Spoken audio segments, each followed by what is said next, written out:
Gisaulog sa lokal nga panggamhanan sa Panabo ang tinuig nga pag-obserba sa National Drug Abuse Prevention and Control Week 2024. Pinaagi sa City Anti-Drug Abuse Council, nagipangunahan ni CADAC Action Officer Rockius L. Semafranca. Puno sa pagkat-on, pagpakitang gilas ug abilidad ang gipahitabo sa usa ka semana nga kalihukan.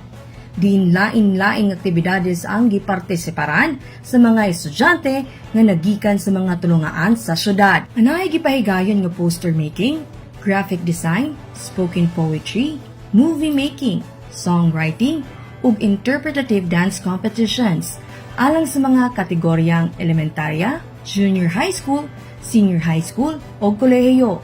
Diin matag entry wala nagpaulahi nga ipakita ang maanindot ug makabilib ang performances ug outputs. Gawas sa mga kompetisyon nga giandam, adunay gipahitabong random drug test alang sa mga empleyado sa lokal nga panggamhanan. Isip subay gihapon sa selebrasyon ug sa drug-free workplace policy program of the government agencies.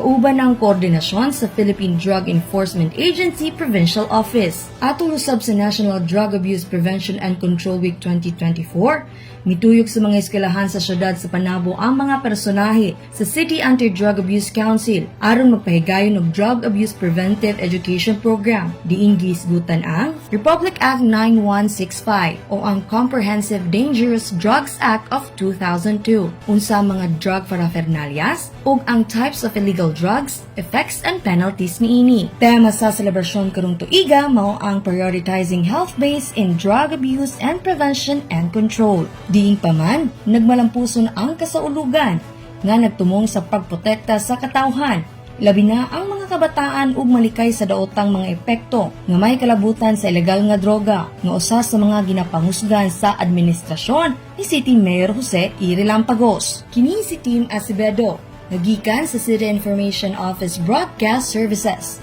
alang sa Frontline News Panabo. Importante, informed.